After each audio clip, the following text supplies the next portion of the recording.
Telling your story is an amazing way to build an audience, to gain more followers, and to get your new audience to know, like, and trust you. I know introverts sometimes struggle with being vulnerable, so telling your story may feel vulnerable, although it's super important, again, for building that audience and expanding your reach. So today we're going to talk about getting more comfortable sharing your story, and I'll be giving you a few tips on how to do that comfortably so that your message can speak for you. Hi, I'm Sarah Lewis, and I'm a business coach who helps introverted entrepreneurs put themselves out there, market themselves successfully, and earn their worth. Today we are talking about developing your story and sharing it vulnerably. So when you get vulnerable, you also get to an authentic place. And I know this can be a struggle for many introverts and perfectionists, and I myself have moved through this.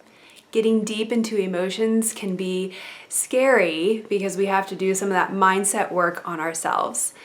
But really sharing your story can inspire others. And there's so many reasons to share your story, to leave a legacy, to inspire others, to impact our community and our country and the world at large. So sharing your story can be a great place to start with practicing getting vulnerable and also growing your confidence. So there's a saying out there that says, "Your mess is your success." And truly, that's the benefit of telling your story. All the negative things that have happened in your life, all the trauma that has happened in the past can become your strength and become your platform for success.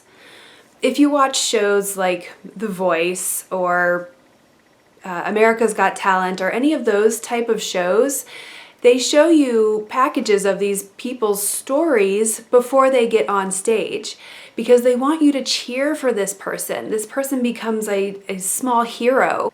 You're building that like factor for these people before they've even stepped on stage. And that's the power of telling your story, is that immediately people can relate to you and you seem authentic. And people don't feel so alone when they've heard your story because other people will have experienced the same thing or something very similar. So all those things that have happened in your past have helped you get to where you are now, have helped you become the person you are now. And even if they were traumatic or negative experiences, you can flip the script on those and start talking about them. Talking about negative experiences definitely takes the power out of them. And again, it gets you to that authentic place where you can speak confidently about it and inspire others. There's a new book out called Personality Isn't Permanent by Dr. Benjamin Hardy, and it's great for helping you uncover those previous traumas that have happened in your past and helping you move through them to see that it may have been a defining event in your life, but there was something about that event that can turn it into a positive now. That it may not define you now, but it's a part of your story. So it's not forgotten, but it was a stepping stone for your current message that you're delivering to your clients and to the world at large. Now, I've been moderating a room on Clubhouse lately, and I've been hearing a lot of people's stories. And bad things do happen. However, these people are turning their stories into something great and they want to share it now with the world. If you're not on Clubhouse, the audio app, it's a great place to hear how people are telling their stories. And a lot of people are turning their story into a place of empowering other people. So it's such a community service to do good and to inspire other people. And again, your story can share that. Okay, so I have 4 tips for you for sharing your story. And the first one is, if you start talking about your story, if you're verbally telling it to someone and you're still feeling emotional, if it brings up crying or other emotional type responses, it means that there's still some unresolved trauma in that story. So if your story still gets you really super emotional, there's more work to be done internally and on your mindset and on your heart set before you can share that message with the world. So you do need to move through the emotional grip that your story may have on you before you start sharing it so publicly. So again, you may check out that book that I recommended, Personality Isn't Permanent, as it walks you through a lot of questions to help you resolve trauma and move through that. You could also hire a coach to help you on the mindset. Or you could just practice maybe telling it to someone who's super close to you who may already know your story, but as you're moving through and coming to terms with everything that may have happened in the past, keep on telling that story, because the more it gets out of you, like those emotions leave your body and you take control over what happened. The second tip I have for you is to start your story where the action is. In order to really draw people in, and if you listen to great speakers, there's action up front. So you don't want to tell your entire life story. You want to pick up where the background tends to make sense. So I've heard a lot of people that started with, my childhood was this, and they explained everything throughout their childhood, but the major action in the story and what people are really drawn into is more in adulthood. So when you're telling your story, make sure that it's shortened. We don't want to hear the unimportant points that don't really relate to your story. So you got to hook people in kind of quickly and just starting where the action is and tell the story from there. So let's say you had a very traumatic divorce and that happened in your adulthood, not in your childhood. So really what happened in your childhood doesn't matter quite so much for this story to have impact.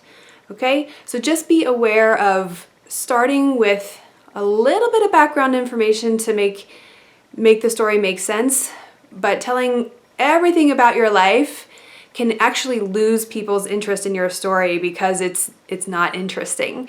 That sounds really mean, but unfortunately it's the truth. If you want to become a great storyteller and really get people hooked on your story, start where the action is.